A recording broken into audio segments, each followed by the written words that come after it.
redistricting again, I'd like to take this opportunity to speak to a very serious criminal charge that has been leveled against me and by two of my colleagues.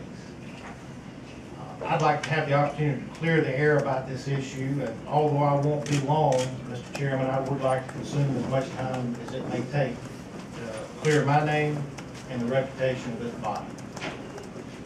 As all of you know, I made an unsuccessful but well-documented effort to reach a compromise on redistricting during the Christmas holiday.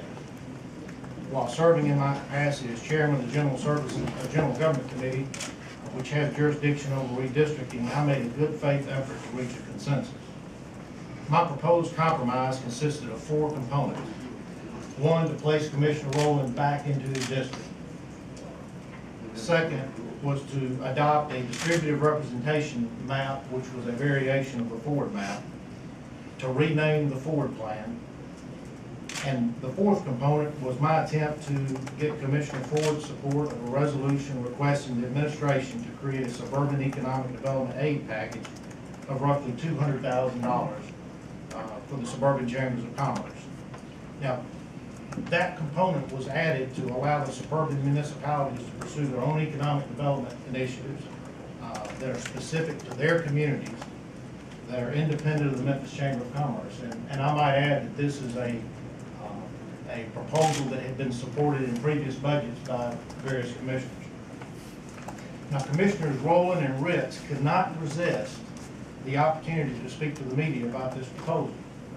And they said this: on January 2nd, 2012, the Memphis Flyer reported the following, quote, Commissioner Mike Ritz, another District 1 Republican, used the term bribe to describe the addition of the grant resolution. On January 10th, 2012, the Commercial Appeal reported the following, that, quote, it didn't look like a compromise to me, Roland said. It looked more like a bribe, end quote. I'd like to take just a few minutes and discuss these unbelievably reckless comments from 2 commissioners who certainly should know better. First, I served 12 years on the Memphis City Council with distinction. I served without not even a hint of impropriety. I was selected by my colleagues to serve as chairman 1 term and served vice chairman for 2 terms. And Mr. Chairman, I refuse to come to the County Commission to perform an act of public service and allow these reckless comments from 2 disgruntled commissioners to destroy what took me 12 years to build. Their empty rhetoric is nothing more than an attempt to score a cheap political point. And I use the term public service because I'm not running for this position just as I assured all of you that I would not do. And I'm not here to be an elected official or become a politician.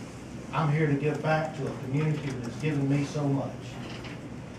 When reckless accusations are made to the media, I would like Commissioner Ritz and Roland to know that they impact people other than the intended target of such venom. They impact people's families. My children had to see and hear their friends talk about a bribery charge being leveled against their dad. They had to ask if I had done something wrong that I could go to jail for. And as children, they're unable to separate fact from fantasy. And put another way, they are unable to understand the stench of political grandstanding from commissioners who are unable to advance their own arguments without attempting to destroy others. And I'm not talking about fair criticism. I deserve criticism when I make mistakes, and I make plenty of mistakes. But unwarranted, inflammatory comments not grounded in fact are inappropriate, and they work to erode the public's confidence in our ability to serve them on this body. Second, these commissioners who are confusing age with experience. Although I am several years their junior, I have twice the legislative experience of both Commissioners Ritz and Roland combined. They did not hold elective office during Operation Tennessee Waltz and Operation Main Street Sweeper that resulted in public corruption investigations that arrested Catherine Bowers, Roscoe Dixon, John Ford, Michael Hooks, Bruce Thompson, Ricky Pete, Ed Ford, who was acquitted, I might add, Barbara Swearingen Ware, City School Board member Michael Hooks Jr., and County Commission Administrator Calvin Williams. These arrests and the subsequent public corruption trials destroyed this public's trust in local government institutions. And we're still feeling the effects of that today. The public became suspect of every elected official and wondered whose interests were being served, theirs or those of the highest bidder.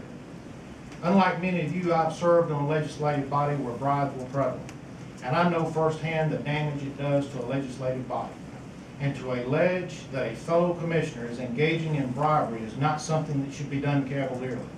It destroys the reputation of not only the person the allegation is being leveled against, but it destroys the reputation of the county commission itself. Additionally, it brings dishonor to this body. Left unchecked, commissioners who engage in the politics of personal destruction are also engaging in the destruction of the county commission's credibility. We should conduct ourselves in such a way as to always bring honor to the county commission. Are we going to have disagreements? Certainly, and we should debate them vigorously, but we should do so in a civil manner. But we should never resort to personal accusations and alleging felonies simply because you are bankrupt of reasoned arguments. Shelby Countyans deserve better. They should have trust in their elected officials, and these baseless bribery allegations leveled by Commissioners Ritz and Roland are not only dishonorable and despicable, but I find them disgusting. In an effort to defend my name and the honor of the county commission, I requested a legal opinion regarding this accusation. The legal opinion states that unless a commissioner personally benefited from a voting agreement, it is not illegal, improper, and does not constitute a bribe. The legal opinion was dated January 12, 2010, and was disseminated last Thursday. Commissioners Ritz and Roland have made no attempt to correct the record, nor have they been man enough to admit that they were wrong or apologize to this commission for their reprehensible behavior. Lastly, I'd like to address an additional action for a moment of Commissioner Roland. On December 20th, 2011, Commissioner Roland left what I believe to be a coercive voicemail, which I found to be highly inappropriate and unbecoming of an elected official. And I'd like to play the 51-second voicemail for the record. Okay, Commissioner. Okay.